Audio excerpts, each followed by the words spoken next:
সুনামগঞ্জের নোয়াখালী সপ্তগ্রাম উচ্চ বিদ্যালয় মাঠে দিনব্যাপী ২,০০০ রোগীদের বিনামূল্যে ফ্রি চক্ষু সেবার উদ্বোধন করেন ইউএনও সুকান্ত সাহা।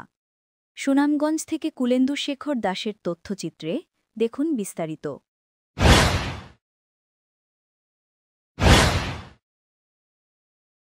শুনছিলেন সংবাদ শিরোনাম, এখন বিস্তারিত। কসবা টিভি।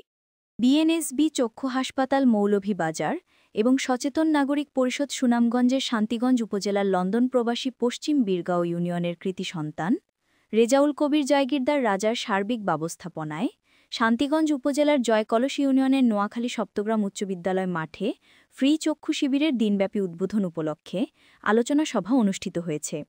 এতে উপজেলার পশ্চিম বীরগাঁও ইউপি, জয়কলস, শিমুলবাগ ও পাথারিয়া এই ৪টি ইউনিয়নের ২,০০০ অসহায় ও গরিব লোকজন চোখের সানি অপারেশন ও বিনামূল্যে ওষুধ বিতরণ করা হয়।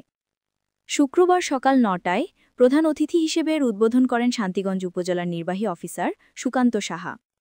এ সময় উপস্থিত ছিলেন লন্ডন প্রবাসী রেজাউল কবির জায়গিরদার রাজা, পশ্চিম বীরগাঁও ইউনিয়ন পরিষদের চেয়ারম্যান বিএনপি নেতা লুৎফুর রহমান খোকন, চক্ষু বিশেষজ্ঞ Chandrashekhar, doctor Dewan Ruhul Amin, doctor Abdul Mannan, doctor Habibullah, doctor Montosh Pal, BNP নেতা জিয়াউর রহমান, সাবেক ইউপি স্বেচ্ছাসেবক দল নেতা ফরিদ মিয়া, হুমায়ুন আহমেদ, ওদুদ মিয়া, সেলিম মিয়া ও বাবুল মিয়া প্রমুখ। প্রধান অতিথির বক্তব্যে শান্তিগঞ্জ উপজেলা নির্বাহী সুকান্ত সাহা বলেছেন, এমন উদ্যোগ সত্যি প্রশংসার দাবি রাখে।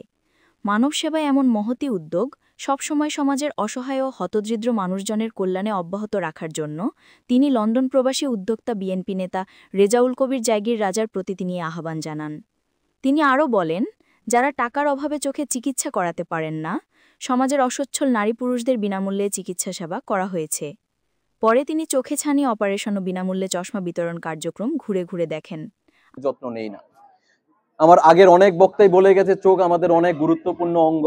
চোখ ছাড়া আসলে আমরাই চলতে পারি না। স্বপ্ন দেখি চোখের মাধ্যমে, জিনিস দেখি আমরা চোখের মাধ্যমে।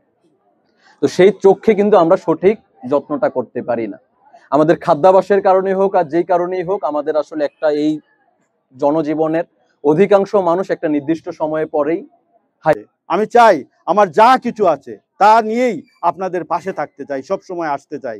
কিন্তু বিভিন্ন সময় বিভিন্ন অসুবিধার কারণে, হয়তো আর্থিক অবস্থার কারণে আমি পারি না, কিন্তু আমার যতটুকু সম্ভব হয় আমি ইউনিয়ন থেকে আমরা ইতিমধ্যে 4টা ইউনিয়নের জন্য আমরা এই আয়োজন করেছি।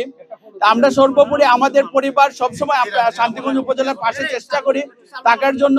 মূলত আমরা অন্তর থেকে মানুষকে সেবা দেওয়ার জন্য, পাশাপাশি হৃদয়ের কসবা টিভি। কসবা টিভির সাথে থাকুন, কেটিভিকে লাইক, শেয়ার, কমেন্ট করুন। শুনছিলেন বিস্তারিত কসবা টিভি।